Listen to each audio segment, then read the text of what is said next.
नमस्कार मंडळी, पुन्हा एकदा आपल्या सर्वांचं हार्दिक स्वागत आहे गजानन चव्हाण व्लॉग यूट्यूब चॅनलवरील एका नवीन आणि खास व्हिडिओमध्ये।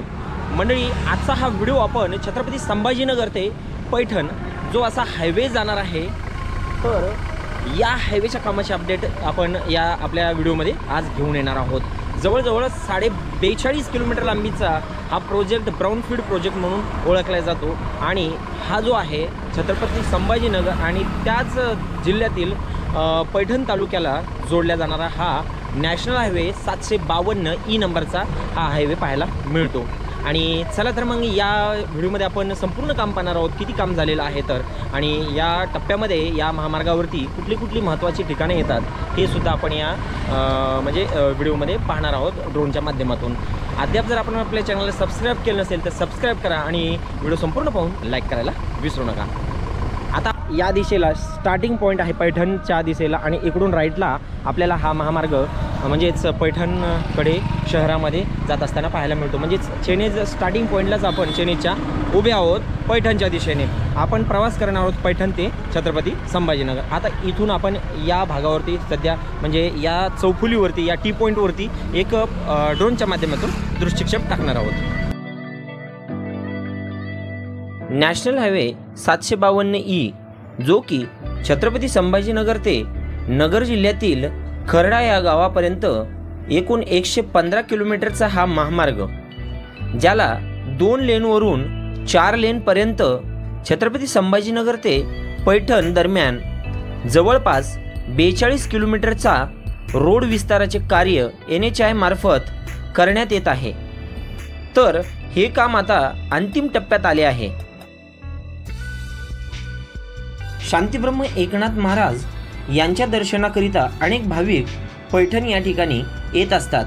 तसेच पैठण या ठिकाणी असलेले जायकवाडी प्रकल्प यामुळेही या शहराला विशेष महत्त्व आहे आणि त्याचकरिता पैठण व छत्रपती संभाजीनगर यांना वेगवान कनेक्टिव्हिटी निर्माण होण्याकरिता हा महामार्ग फार महत्त्वाचा आहे। आता आपण छत्रपती संभाजीनगरच्या दिशेने म्हणजेच पैठण ते छत्रपती संभाजीनगर असा प्रवास करून पाहणार आहोत की या महामार्गाचे काम किती झालेले आहे। तर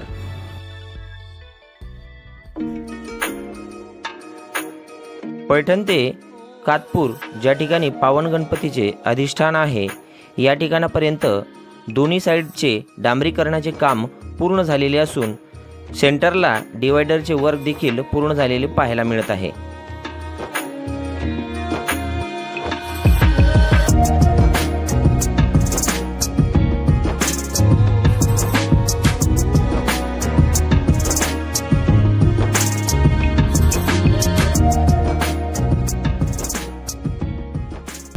तर मंडळी, जवळजवळ आपण कातपूर या ठिकाणी जे मंदिर आहे श्री पावन गणपती मंदिर, तर याचं जातानीच आपण दर्शन घेतलं, गणराया गणपती बाप्पा मोरया। तर या ठिकाणापर्यंत आपण पाठीमागनं ड्रोन फ्लाय केला, जवळजवळ 2 किलोमीटर पैठण फाट्यापासनं, आणि इथून लागलीच पैठण धरणाचा जो डावा कालवा आहे म्हणजेच डावीकडलं ज्याला काय म्हणतो कॅनल, हे माजलगावकडे इथून पाणी जातं बरं का। तर या कॅनलवरती इथं ब्रिज होणार आहे, म्हणजे पुलाचं काम होणार आहे। तर काम प्रगतीपथावर आहे, बहुतेक काम इथं सुरू आहे बघा, म्हणून ट्रॅफिक राईट साईडला डायव्हर्ट केलेली आहे। या ठिकाणी गर्डर वगैरे ठेवलेले दिसत आहेत रेडी।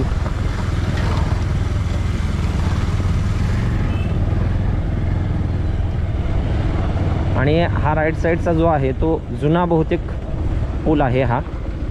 या ठिकाणी मुख्य ब्रिज या कालव्यावरती पूल होणार आहे कॅनलवरती।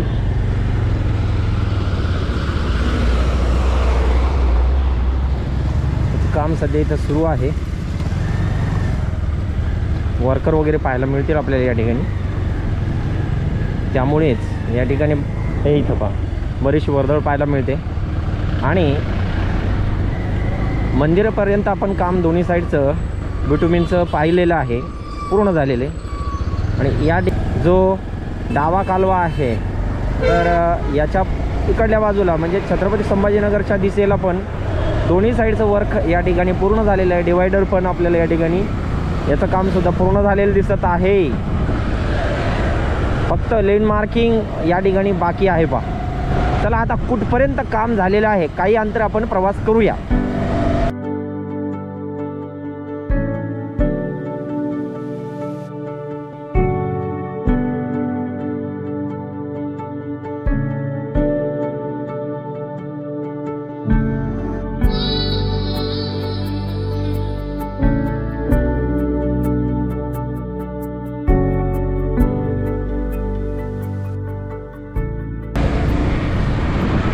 कातपूरपासनं लागलीच एक 2 ते 1.5 किलोमीटर अंतरावरती पिंपळवाडी आहे आणि पिंपळवाडी हद्दीमध्ये आपल्याला या ठिकाणी म्हाडाची घरं पाहायला मिळतील पा राईट साईडला. त्या पिंपळवाडी गावाच्या हद्दीमध्ये सुद्धा आपल्याला काम पूर्ण झालेलं दिसत आहे पा दोन्ही साईडचं. आता इथून पुढे आणखीन पुढं कुठपर्यंत काम झालेलं आहे चला पाहूया. लागलीच पिंपळगाव नंतर वाहेगाव येतं आणि हा वाहेगावचा परिसर आहे. या ठिकाणी आपण पाहतोय की या परिसरात सुद्धा काम पूर्ण झालेलं आहे. म्हणजे जवळजवळ पैठणपासनं आपण म्हणजे फाट्यापासनं 6 किलोमीटर प्रवास करत पुढे आलेलो आहोत. 6 किलोमीटर काम पूर्ण झालेलं आहे. फक्त डाव्या कालव्याचं जे त्या ठिकाणी होत असलेला पूल आहे तेवढा जर का सोडला तर इथपर्यंत काम पूर्ण झालेलं आहे वाहेगावपर्यंत. लागलीच येथे इसारवाडी, या इसारवाडीच्या गावाच्या हद्दीमध्ये देखील काम पूर्ण झालेलं आहे. आपण जवळजवळ 8 किलोमीटर आलेलो आहोत आणि या ठिकाणी पण इसारवाडीच्या गावाच्या हद्दीत काम पूर्ण झालेलं आहे.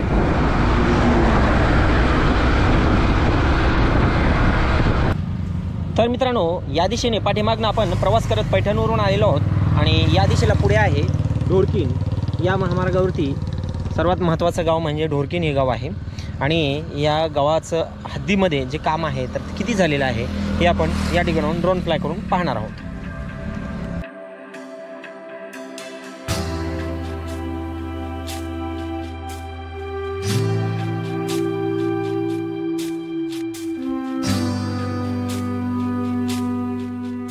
ढोरकीन गावाच्या परिसरामध्ये अद्यापही काम पेंडिंग आहे.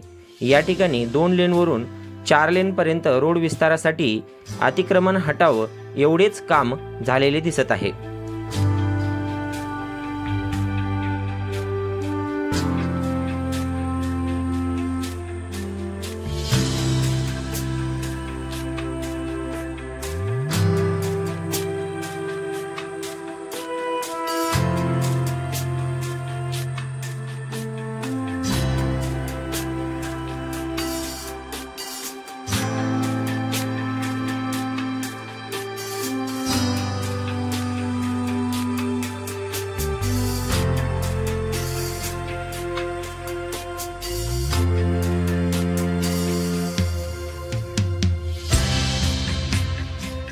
गाव हद्दीबाहेर गेल्यानंतर पुन्हा परत दोन्ही साईडचे काम पूर्ण झालेले पाहायला मिळत आहे.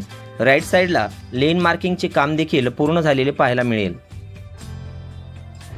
तर मंडळी आपण ताहिरपूर ओलांडल्यानंतर पुढे आपल्याला आता कवडगाव लागतं आणि कवडगावमध्ये आपल्याला या ठिकाणी येळगंगा पाहायला मिळते. वरतून या दिशेने आपल्या उजव्या साईडला ही येळगंगा नदी वाहत येते आणि इकडे पुढे गोदावरी नदीला खाली जाऊन मिळते.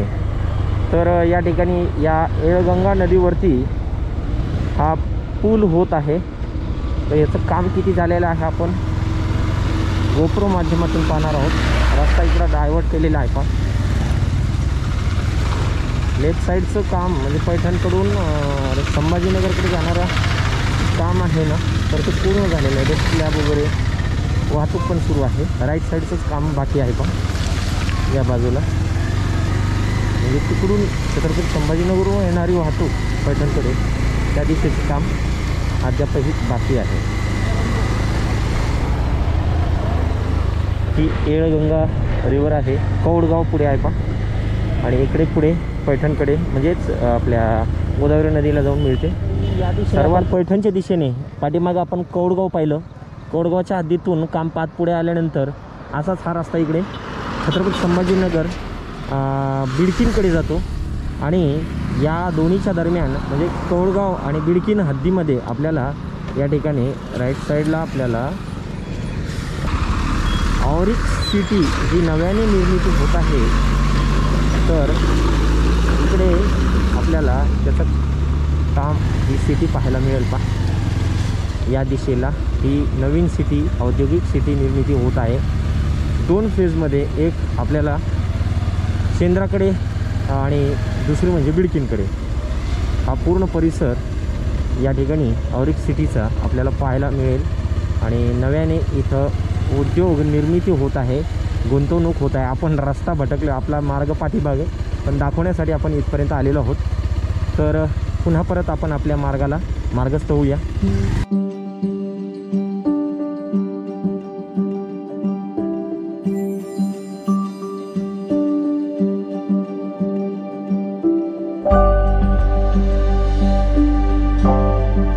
बिडकीन गावामध्ये सुद्धा डोरकीनप्रमाणेच परिस्थिती पाहायला मिळेल. या ठिकाणी देखील रोड विस्तारासाठी जमीन अधिग्रहण म्हणजेच अतिक्रमण हटावाचे कार्य झालेले पाहायला मिळेल, परंतु रोडवर्कचे अंतिम काम सध्या या ठिकाणी देखील बाकी असलेले पाहायला मिळेल.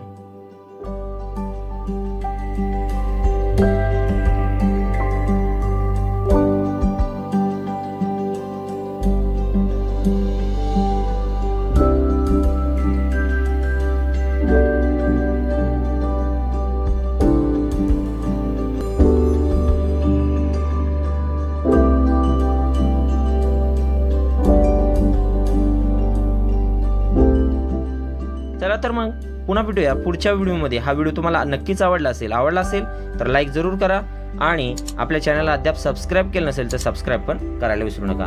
पुन्हा भेटूया पुढच्या व्हिडिओमध्ये. तोपर्यंत जय हिंद, जय महाराष्ट्र, जय शिवराय.